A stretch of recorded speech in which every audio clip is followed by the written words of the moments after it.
session. Ladies and gentlemen, loosen up. We're going to make it informative and I hope interactive. When you come for such a session, the panelists, especially those who've come from all over the world, oh my God, how is it going to be? Will it be easy? Will it be okay? Well, let me tell you, I'll tell you something.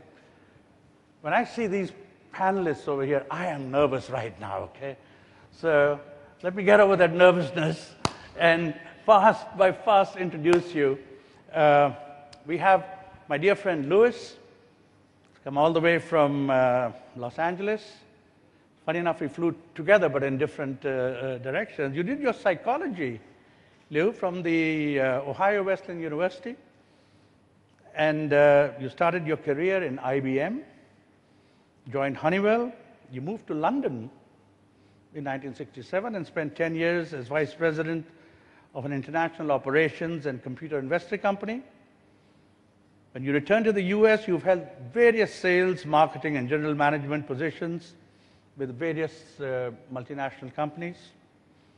Prior to becoming CISO's executive director, Lou, you've been on the board of directors of Schromer for 9 years, and you've served on the board of directors of American Friends of St. Petersburg, Philharmonic, and 20 years member of the NAACP Board of Trustees. You were president and CEO of Showmax Productions since 1984, and presently you're the executive director of the Society of Independent Show Organizers, CISO. And other than that, you're running a company which is absolutely incredible, 5Net4, of which you are the president.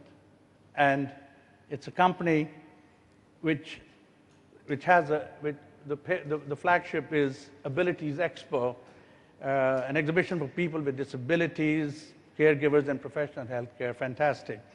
And something interesting that you've owned a soul food restaurant in Atlanta, and you've owned an antique mall in Los Angeles. Your lovely wife, Claire, unfortunately is not here. You've got a son, a granddaughter, 4 dogs, 1 cat, and 2 horses, ladies and gentlemen. Lou Schromer, welcome. David, when I see your CV, oh my God, I'm intimidated. I mean, you've sat on so many boards that it's absolutely incredible. But you began your career with Sheraton Corporation, various positions, regional director, sales and marketing programs. You were being the senior vice president of the Professional Convention Management Association. You've been the chief operating officer of Meeting Professionals International in 1996 to 2000.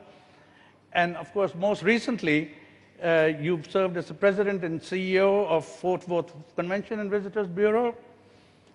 And you've served on 1, 2, 3, 4, 5, 6, 7, 8, 9, 10.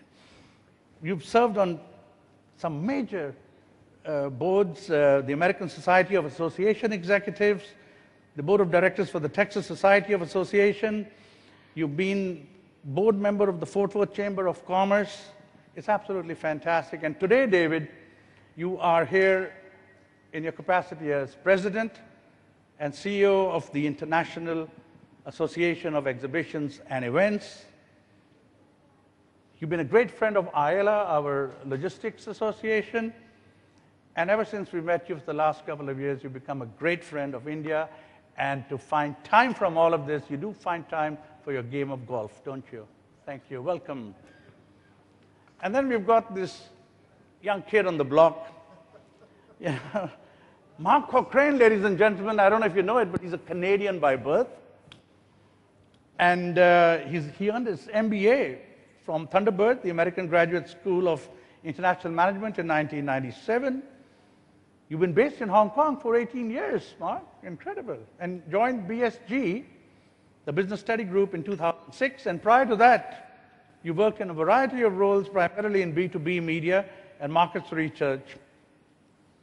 You are the managing director, as I said, of the Business Strategies Group, a business intelligence and strategy consulting firm focused on the B2B media industry in India, with particular emphasis on exhibitions and events in Asia.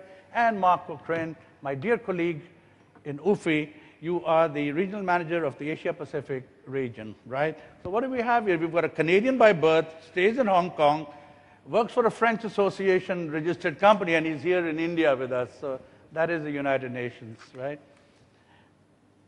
Mr. Rakesh Kumar, Rakesh, you are our captain, as I said in the morning. And some of the things even I was not aware of. When Sharif was talking about shows and who started the activities, the really professional activities in India, we talked about TFAI, that you have actually started the India Handicraft and Gift Fairs in 1994, which is visited by over 5,000 overseas buyers. And it has only about 2,500 exhibitors. It is, ladies and gentlemen, for those who don't know it, it is one of our prime events, and we're proud that you have been the initiator for that. And of course, we have sat together almost, years ago when this was a flat area, and he's the gentleman whose brainchild is the venue where we were sitting, one which was inaugurated by our Prime Minister in 2006. And I remember those days, Rakesh, it was fun, sitting in little tents to make out the plans. Other than that, of course, you are a postgraduate in public administration and international foreign trade. And, of course, you have had you've done so much for the industry, for the handicraft fair, for the welfares. You've sat on, whether it is the timber legality agreements which you have put forward, the Muradabad Artisans Welfare Trust. So your ideology goes just beyond business and your core work over here. You worked for the uplift of a lot of the industry where you've been a part of. Of course, small point I made in the morning, that you have taken IEIA, IEIA, I apologize. You've taken IEIA to global heights. You have signed reciprocity agreements with these three gentlemen sitting over there. And we thank you for being our captain. So, ladies and gentlemen, this is my team over here. And our subject, as you can see, is that it's a perspective on India from the point of view of international associations. And of course, Rakesh is going to be the prime factor from the India point of view. So how do we do this? How do we take it? We could be sitting here for hours. So what we have done is we have formulated and we will work on what is known as PIN. It's some years back in UFI, PIN was promulgated for trade fair associations, that they would be, as you see, it's a strategy to reinforce that exhibitions are the #1 marketing route for business, right? PIN, right? So what is PIN? PIN is basically promote, I for inform, and network, and all in the context we will carry this as informative, as fast as possible, or as lengthy as possible, that we focus on India. Now, it would not be fair for me to pass one small point, that when I said UFI, PIN was actually formulated in UFI by the then UFI president, who, by the way, is sitting here. So, Jochen, could you just stand up, please? Thank you for giving us PIN. Thank you for giving us PIN and bringing it into play, and I'll take all the credit for it today. So, let's start with P, promote, to bring an awareness.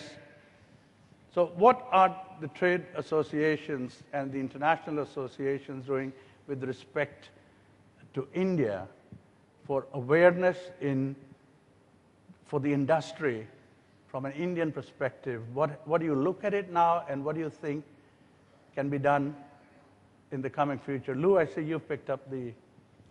Well, I think there are two contexts that we have to consider. One is internal and one is external. How does one promote the industry within India? And I think that you do that fairly well. But it's also promoting the industry outside of India. And one of the things that we talked about, and Sharif certainly discussed it a little bit, is how many Indian organizers actually organize outside of India. Because if they're going to promote their brand and be a global association or a global brand, they have to promote outside of India. So I think it's very important that organizers who want to really grow their companies, they have to organize outside as well as inside. And it's very similar to the United States, where we have so many organizers who don't look outside of their borders. And I think you have the same issues over here. Right. Would you give us a take on what, after your 2 days over here, would you go back with the formula to the to CISO and your top companies? Well, certainly, and again, promotion is cross-marketing. Certainly, the marketing agreement that we signed allows Indian companies and organizers to come to CISO and for us to come over here. I think it's very important that we really cross-populate so that there's information exchanges. If somebody doesn't know anything, then there's always the fear of doing business there. The more they know, the more they're acquainted with the people, the cultures, then they're more able to take a risk. So I think that's what I learned, and being here is very important for us and CISO members, because I can bring back to CISO members a lot of the things I learn here and say this is an area that we should look at as opportunity. Okay, we'll stick to the American aspect before I come to you, Mark. David? Well, obviously what Lou and Sharif have said this morning resides with all of us. At the end of the day, and I come from a sales and marketing background, and thank you for the kind introduction, it's all about promotion, it's all about sales, it's all about marketing.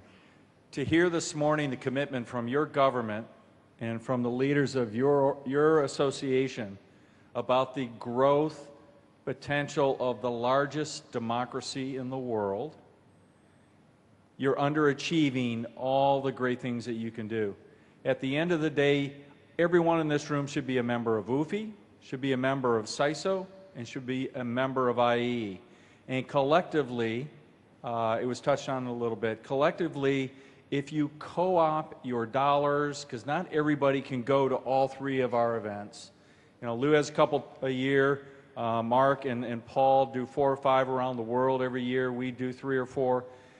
It's not affordable, but I suggest that you co-op and you do what Sharif suggested this morning, that pavilions for India, sponsorship opportunities. If you all put a lot of rupees together, put a lot of money together, and sponsor something at each one of our organizations, you're going to get the heightened awareness that Lou talked about the great things that are happening in India.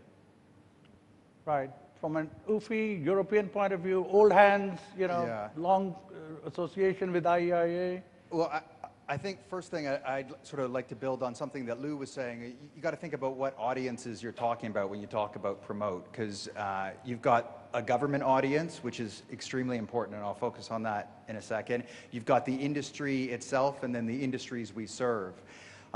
In terms of the government, I think it's one of the most important things we do because, you know, over the years, one of the long-running battles that we face is convincing our national governments, our state governments, about the value of exhibitions. You know, they often look at them in the MICE context, the meetings context. So how many people do you bring in? How much do they spend? As opposed to what impact do exhibitions have on local economies, which is really the key. And UFI spent a lot of time, you know, both one-on-one and at events when we can bend a government ear to promote about the economic impact that we can, that exhibitions can have. And we've done that from an UFI point of view. We have, and we continue. The researchers at the UFI team in Paris are also building a database of methodologies that people use when they do economic impact studies, because that really affects the outcome. You can get a different number by using a different methodology. We really have to be able to convince governments that there is a methodology that indicates how much impact we can have. One other point just about government is Ufi, another thing we can do is work together to convince government about where investment is needed. And obviously you're well aware of Ufi working together with the local industry here for the Dwarka venue project. And I think that's an area where we can add a lot of value when you're having those kind of dialogues with government. Right. Rakesh, you remember when first time we went for an international association was in Bangkok, you know, and you said, I remember you said, oh my God, my friend Ravinder is asking me to go there. And today, you're captain of this ship, right? So are these gentlemen actually talking diplomatically, or are they? I think, in my opinion, it's not a correct statement that to promote, we have to organize show overseas. Right. That's not necessary. It's important how do you position yourself. Right. If you see how India has this time, after a long time, positioned itself in Hanover, may say. Oh, absolutely. And I think it's amazing. After 25 years, we had a partnership country, and then the kind of partnership, but that was taken so seriously. And our Honorable Prime Minister was present there.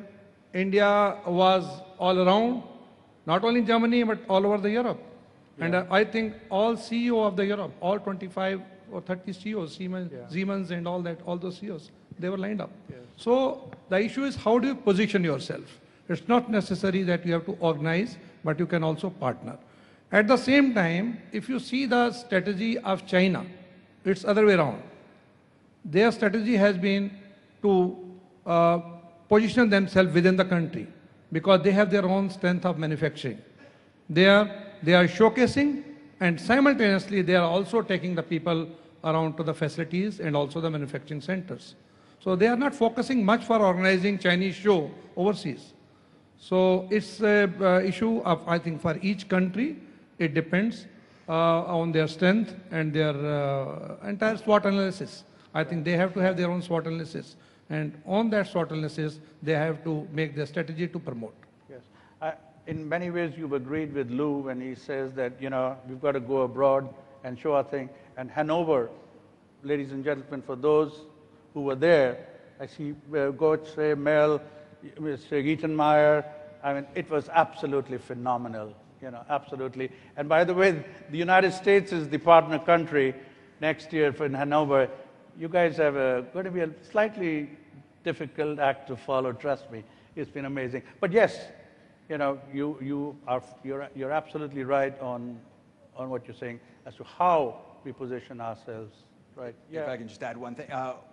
One important announcement recently from China's State Council. Actually, they released an important set of guidelines, a roadmap for the next 5 years for China's exhibition industry. And one of the key components of that was getting Chinese organizers to look overseas, to launch their own shows, to partner internationally, and carry their shows outside of their borders. So that's something that they've actually made a priority of now.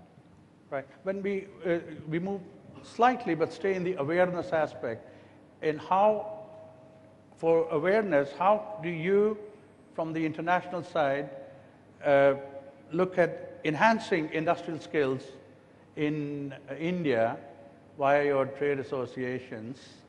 I know your answers already, but to share it with you know, with the audience over here, with the programs and all. You are taking them very seriously, but how can we take them on a fast track?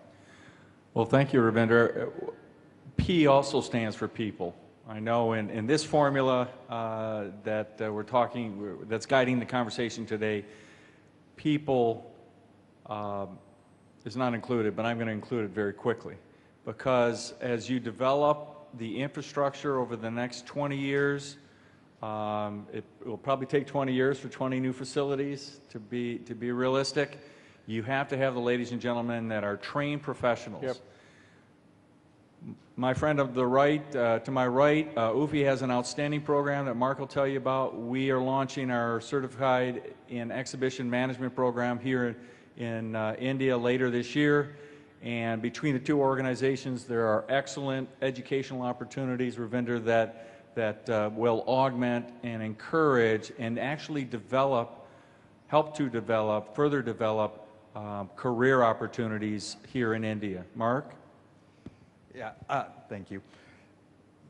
That was one of the other audiences that I was going to get to when we talk about promoting is the potential labor pool, attracting young people into our industry and making sure that we upgrade our skills. So UFI does spend a lot of time making sure that there are educational programs that can train people and upgrade their skills. EMD, Exhibition Management degree, for the first time ever, it's going to be held in India, in Bangalore.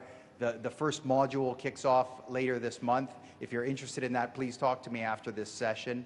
And as I said, we have a number of other programs, some online, some face-to-face. And then the other thing that we do is we actively engage with educational institutions in the markets we serve. So I try and go to universities to speak to people studying in whether it's in MICE focus or hospitality, just to raise awareness about the possibility of an exhibitions career path, which a lot of people don't think about. And that's one of the ways we need to keep our industry vibrant, is by attracting young people into it. In addition to that, Mark, something that David and I have been working on is trying to get face-to-face in the curriculum of colleges and universities. We've been able to do that with one university, Pepperdine in Los Angeles, where we've actually got face-to-face as part of a marketing, communications, and an integrated media program. So that means that we educate kids who are going through marketing programs as to what face-to-face is, number one, and number two, the benefits of face-to-face. And then, of course, the third benefit that we achieve is that we make people aware that there are career opportunities in face-to-face.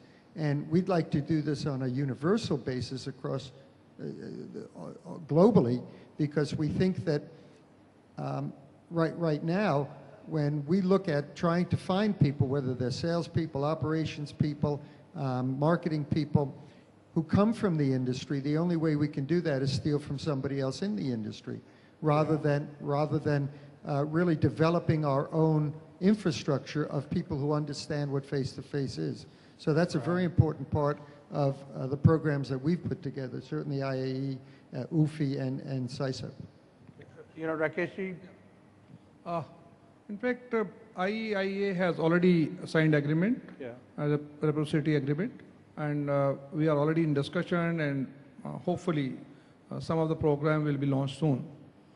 But at this time, while we were making some exercise, we also found that the industry here, and particularly the people, those want to go for training, they are always interested that the trainings programs or even the education or academics related to any sector, maybe exhibition industry particularly now in our case, should have some academic recognition. That is basically the baseline here in India. Each and every professional or a student who will come out, he would like to go for any academic course which is having some recognition, academic recognition, and that is considered as a equivalent to degree or equivalent to some courses. In this direction, Government of India has really taken a very big initiative, and that is called Initiative through the National Skill Development Corporation, NSDC programs. And this NSDC initiative of the government is backed with the funding. And I think what we need as per that NSDC program, we need to have some kind of a, we have to dovetail the program of yours with the NSDC program. We have to have prepared the national occupational standards for each program, because what is the requirement in other industry or other sector may not be requirement of our sector, particularly the service sector, for which an association has also been formed recently, BINU is there. So they also need, because their people should be very well trained, professional, and their even professional qualification should be part of our, while awarding the contracts. So this kind of recognition is required, and with the national occupation standard, for each job, there has to be qualified job roles and linkage of the job role with the national occupation standard. So this, I think, exercise is very much required in the sector, and we hope that in the next 2-3 years, IEIA would like to work on this subject along with CISO as well as with Mr. David Dubois, and take further. Yeah, I think our president is being slightly diplomatic, and I'll be a bit more frank and say that the programs we have seen are excellent. There's no doubt about that, whether we are looking at the SEM program or the EMDs, and we've seen them over the years. Some of us have actually attended them, and we were with you in Los Angeles last year to go into more detail, and they're all happening. We're all in there. But I think what we need probably is a bit more flexibility and a better understanding of the Indian clientele, the Indian market. And it's not like, with all respect to China or with all respect to any other part of the world, that being an Indian, I think we're, now if I use the word we're a bit difficult, that would be unfair. I think we're a bit more demanding. We really, and I say it in a very nice way, in a good way. So I put the ball back in your court, that maybe from your people who are doing these programs, they need a better understanding of what really the Indian industry and the people who play it want. Because right now, I think there is, would you agree with me, that there is a lack from this side when you look at the perspective coming in? I think, Ravi, that a lot of that is really networking. And Okay. it's, when we get to the last point here, but I think it's very important that we have Indian organizers, we have Indian representatives who come to all of our events, because that way they get to talk to the people who could make that investment or move. Yeah. Because as Sharif said, we're all looking for, if you're running an international show, you're looking for as many attendees as you can get. And India represents huge opportunity where exports, or in this case imports, would be very, very important. So the only way that we can understand what your culture or what you're looking for is to talk with you. And that means us coming over here, you coming over to wherever we have our shows, so that you can network. Networking is a major part of all of this. Okay, I think we've got the message. Well, okay, we will, I'm having a look at the watch. Whoever put this year, you know, must have a lot of things in mind. So I move on to the I aspect and inform. And by inform, we mean it to be synonymous with offering pertinent and valuable industry data, studies, and best practices. So what do you, gentlemen, from an international point of view, see as to what you can do for the Indian industry, and what would you expect from us from specifically looking at industry data, best practices? We could talk about the CIR, we could talk about BSG, and of course our own industry study group, which you will talk about. Am I putting you guys in a spot? No, that's good. Okay, good. We'll still be friends, right? I would say in terms of research, it's a difficult industry to research because it's so heavily fragmented across most markets. So what we do, we've got a number of research reports that we publish on an annual basis, sometimes twice a year. But you know, the inputs can only be as good as what's shared with us from the local market. It's not like UFI has an office in every country. So we have to work with the associations, we have to work with the organizers and the venues in those markets. And that's where we get the data that goes into our reports.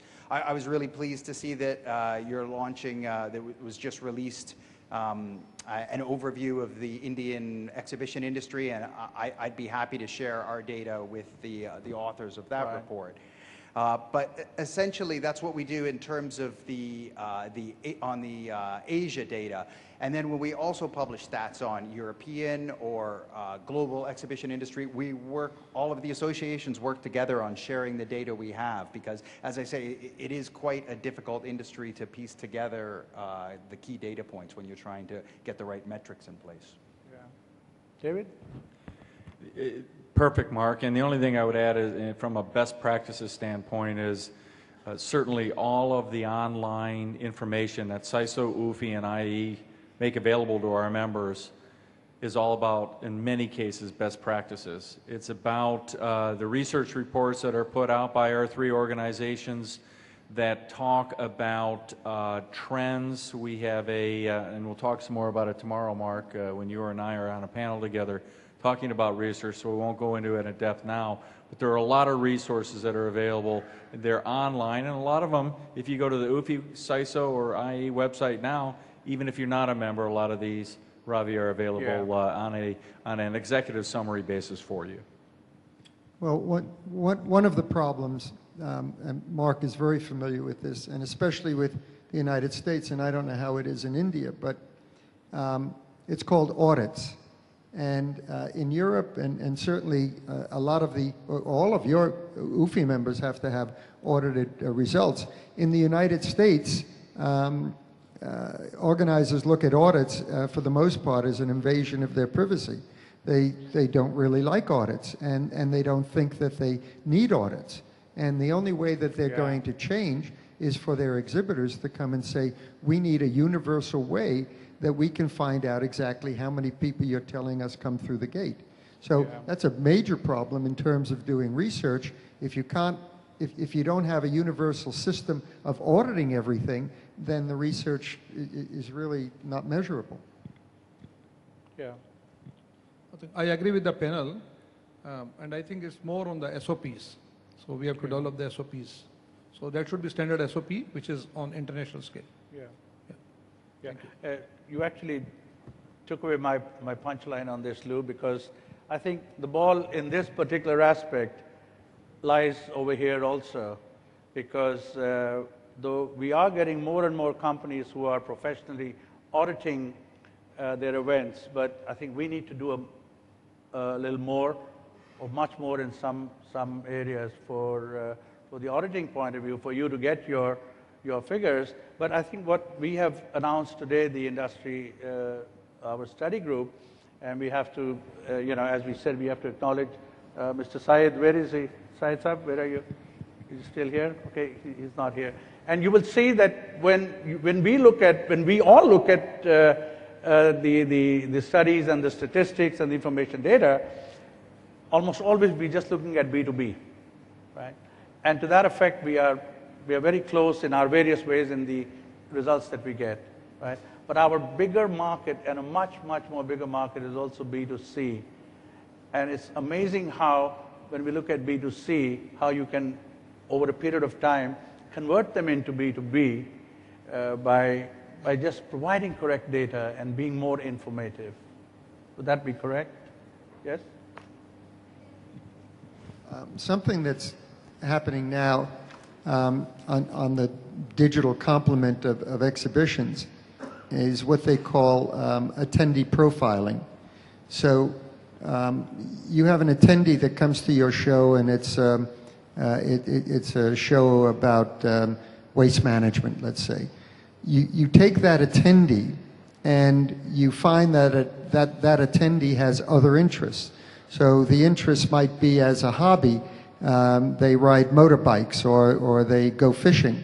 And so you build up a profile of that attendee, even though that may be a chemical engineer who goes to a show that's just for chemical, the industry.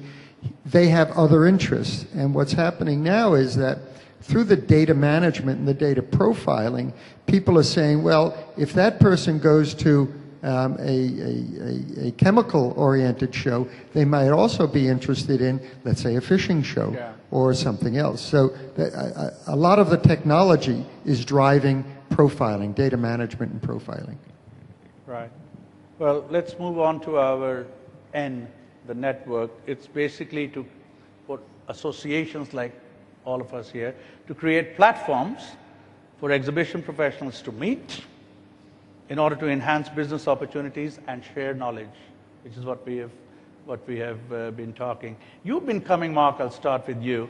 You've been coming to our events, right, probably from the very beginning, right? Yeah. So what is your perspective from, say, an UFI point of view, or from a global point of view, as to where are we heading in terms of the networking and the associations bit, and what more could be done? Well, I think UFI regularly consults its members to ask, what is of most value to you from your UFI membership? And research, education, and networking always come at the top of that. So we put a lot of emphasis on that, and frankly, I think it's something that all of our associations do quite well. There's a number of events targeting different levels within our membership. We've got the Congress. We've got CEO Summit, we've got regional seminars, and then coupled with that, we try and participate in as many events like this as we can. And I think it's absolutely vital that a market like India have a strong annual or twice-a-year event like this where you can get together and network. So I don't have a lot of critique about this event because I think it's very strong, and I've seen it getting stronger and stronger, both in terms of the content and participation. So, but I think it's a vital part of what the association does. Once again, I agree with my colleague, Mark. And what I'd like to challenge you all to do is take a summary, Rakesh, of today and tomorrow, put it in a written communication that Lou and Mark and Paul and I can share with our members. Let us help you brag about the great things that are happening in the country of India. That's P and that's N, or that's PINN, isn't it, Robbie? Yeah. So if you put a summary together, if it's a press release that comes out of IEIA, I can't speak for my colleagues, but I believe we will all communicate it to, we heard it this morning, 80% of the global exhibition industry is represented by the ladies and gentlemen in this room. So let us help you. Thank you. Dave, would you like to comment? I agree with David and Mark, certainly. You have rightly said, David, I think 80% of the global industry present here, but at the same time, 83% of the Indian exhibition industry is represented through IEIA in terms of the total business and in terms of total exhibitions that are being held. So this is what the survey findings are there, which Syed has given. So that way the number is not the issue. I think as far as the networking issue is concerned, the role of the association is very, very prominent. Because the association, I would like to briefly just give you some of the data which is available with me through the survey. It was briefly mentioned by Mr. Mushabar also. In 1952, the first exhibition ground was set up in India, and this was Pragati Maidan, and it was just like a small temporary hutments. And we had a very first show, the mega show in India, that was the Asia Expo in 1972. After 52, the next exhibition ground that came to India, that was in 1992. So there was a gap of 40 years in the exhibition sector. Okay. And that was the reason the PIN was not done. That was the reason nobody took initiative to promote, or nobody took initiative to really, even for networking. So that was the result of the kind of we have lagged behind, much lagged behind. After 1992, when the 1992 we had a BECE, that was the Bombay Exhibition Convention Center that came by UNESCO in Mumbai. It was 25,000 square meter in 2003. And then 2000, Codicia, that Coimbatore, that center came with the 18,800 square meter space.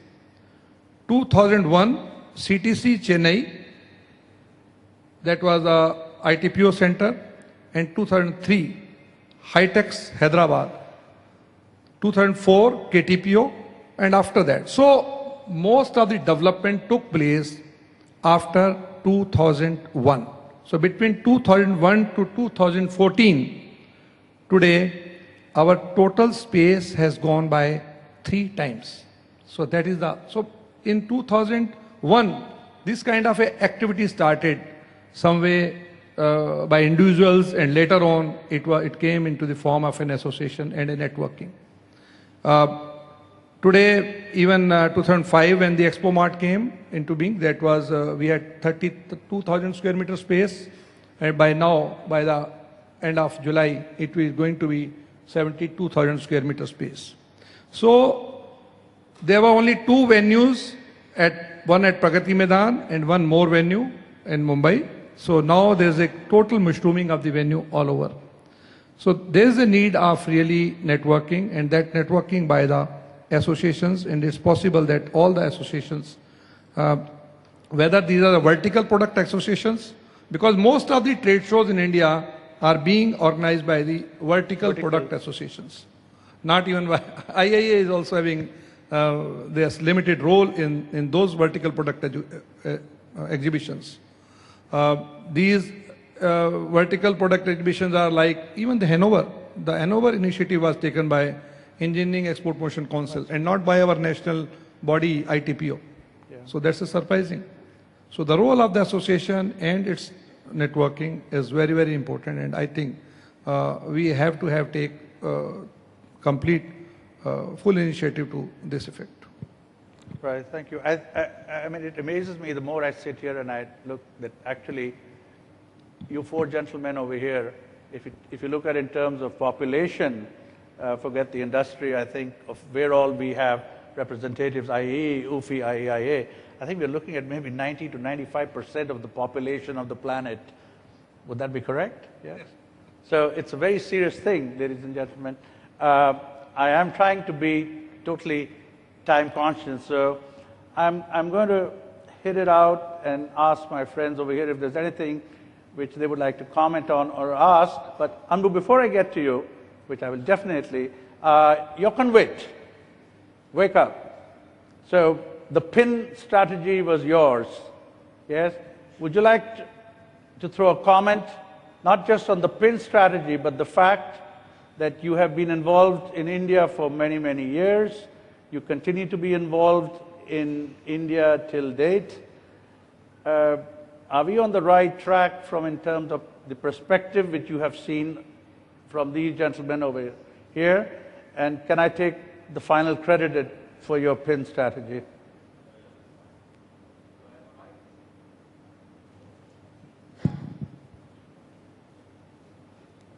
Thank you very much, Ravinder. Yeah, PIN strategy was developed, I think it was in 2006, so it's now about 10 years old.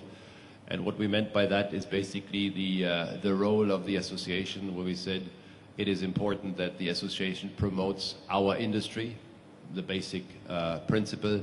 Secondly, that the association informs about the benefits of our industry and informs the internal stakeholders. And thirdly, of course, the networking part. And I think if we look at India, adopting that principles, of course, is, I believe, very, very beneficial. But Ravinder, you know, and you won't blame me for what I'm saying now, and I'm preaching that, I think, since several years. We have some fundamental problems in this country. The potential of the country is huge. I believe it's, in terms of potential, second ranked, directly behind China. And I think what we see here is that we are really not really tapping all the potential the country has. The reasons are mainly hardware, as you know, and I've been preaching that since several years. We need to have more hardware, both in terms of quantity but also in terms of quality. You know, the venue assessment we have done from our company through all the venues all over the world, and I can only repeat that India has quite some deficits here. And I believe with, let's say, the promise we've heard before in the morning here that will change in the next 5 years, it would be wonderful, and I think it would be extremely beneficial for the industry in this country. The second point has also been addressed, but I think it's really important to stress, and that is the necessity to have a kind of reliable figures. We can argue whether the US system is right or the German system is right. I believe that the German system is right to have audited figures. Simply, and if you look, I mean, it's fine. The US has a lot of shows, but the leading shows of the world are still in Germany. And you cannot discuss it. And one of the reasons is if an exhibitor wants to have information about a show, he gets the figures right away. And these figures are audited, he can trust these figures, and it's much easier to convince an exhibitor to attend a show when you have these audited figures. So that's also one thing, and we are in the middle basically of inform here to say, let's really go for having reliable data for this market, and the pronunciation is really on reliable. So when I look at the country, I see two main issues. It's really the hardware and the reliable data. Right. When you were saying Germany, I could see Kim Willis and Michael Duck. I don't think they were totally agreeing with you, but that's for another day. That's fine. That's for another day. I mean, if we would always be in agreement, it would be boring. I know. Anbu, you wanted to say something? Microphone, please, over here.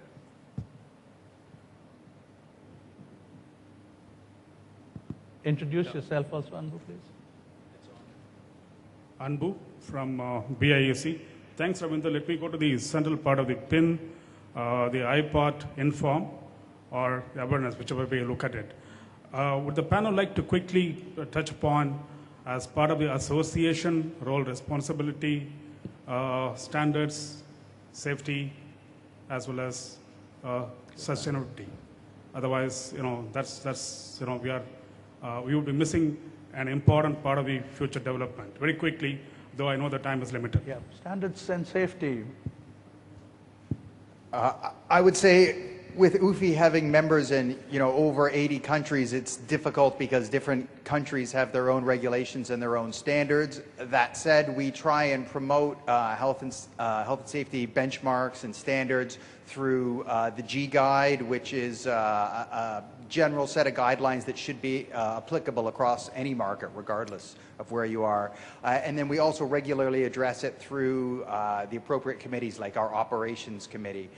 I don't know, Michael Duck, I don't know whether you want to add a little bit to that in terms of what UFI does. Can we get a microphone for Michael? Michael?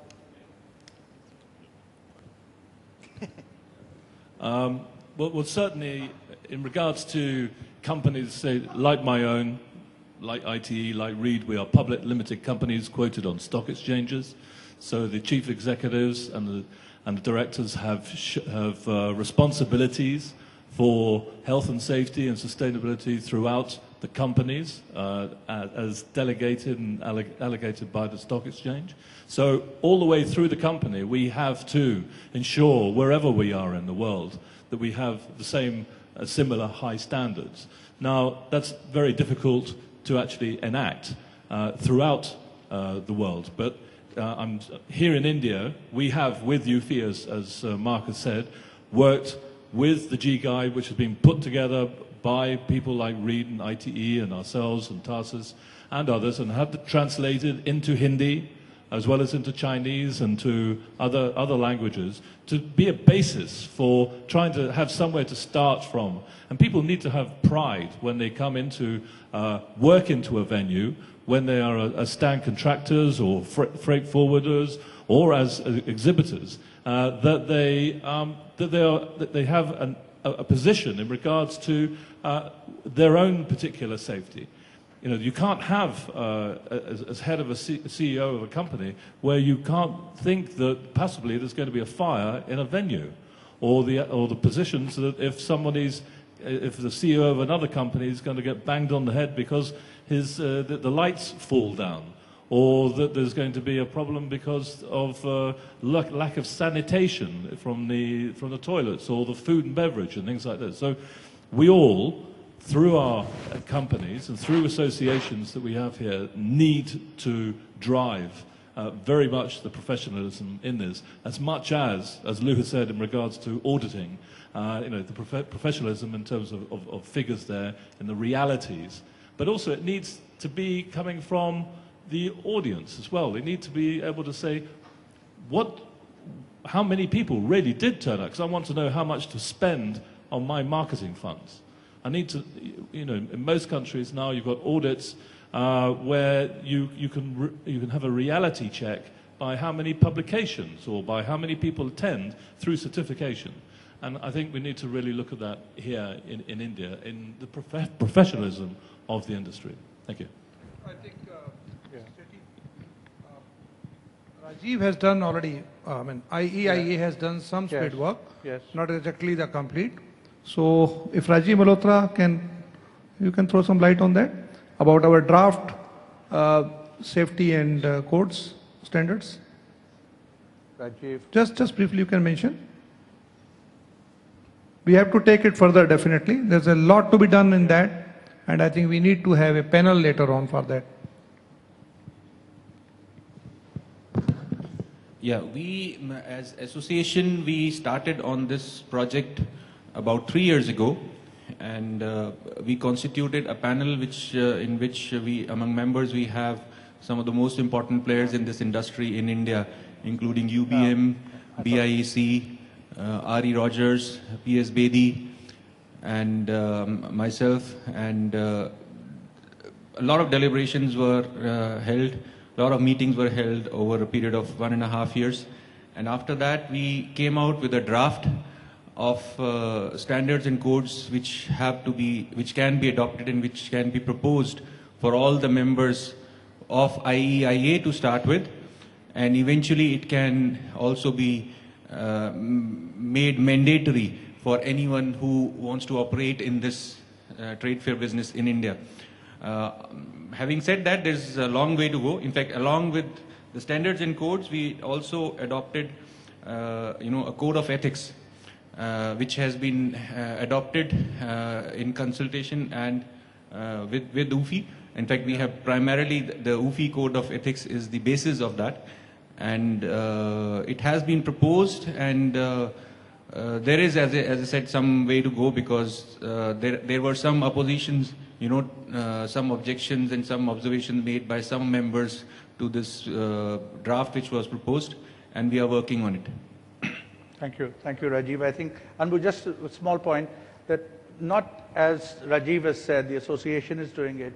UFI has taken the lead, has been taking a lead role. The G Guide, where basically the UK PLCs have come out with this, endorsed this document. Also, there have been, in the last 1 year, in-house safety, health and safety training programs by several companies. ITE have done it, Reed have done it, I know UBM does it on a regular matter. Of course, venues, the venue we are sitting on, very conscious, Anbu, BIEC, high-techs. So that awareness aspect is, trust me, it is now, we all know it is much more than awareness. Implementation is going on also at a very, very fast pace. In fact, right. We are already over time, but as a matter of fact, there is a lot of blame game. But there is a lot of blame game between the venue provider, organizer, and service provider in the whole exercise of safety. So I think it's important that there should be one standard, and that is applicable to all. Yes. I was trying to avoid that because we would be sitting here half a day extra to go into that. But as long as I think, so, Rakeshji, we all are aware. And that is the first important thing. And everyone has now started coming together in the implementation of this aspect. So, anybody else? Last comments? We are running our overtime. Are we good? Thank you so much, gentlemen. David, Mark, Liu, thank you for coming to India and being a part of us over here. Thank you for being a great audience, and I'm sure we'll see you next year again. Well, time is precious, waste it wisely, but we are not going to waste it at all here. We shall now break for lunch. Before that, we would like to present mementos to our guests here. Before that, I'd like to make a few announcements. Well, one is regarding the foot massage and the corporate games which we have arranged for all of you for your rejuvenation here in the exhibition. So please make use of that. And we would also like to take a page out of your book, a leaf out of your book, and borrow the N from PIN. And that's why we've called the lunch the networking lunch. So during lunch, you are all welcome to network. After that, we shall assemble here at around 2:25 or 2:30 for a tour of this wonderful world-class center of seminars, conferences, and exhibitions. That is the India Expo Mart Limited. And now we'd like to present mementos for memory's sake for all our eminent guests here, three of the preeminent international organizations of the exhibition industry being represented by our three eminent guests from abroad and Mr. Rakesh Kumar spearheading the Indian premier body of IEIA. Now I request Mr. Rakesh Kumar to present a memento to Mr. David Dubois, President and CEO of IEIA.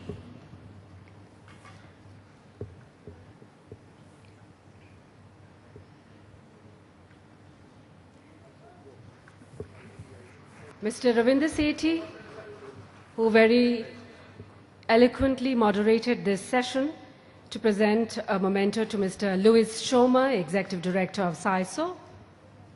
Hello. Would you like me to give you a bouquet of flowers instead of this, or? I request Mr. Siddharth Sain, Executive Committee member, to please come on stage to felicitate, to present a memento to Mr. Mark Cochrane, Regional Manager, Asia Pacific, UFI.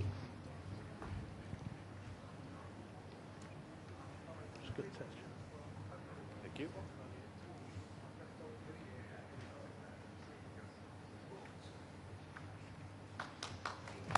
Well, thank you, gentlemen. And now for a quick bite. After that, we shall take you on a tour of India Expo Mart Limited, and then we come back here and attend the next session. Thank you.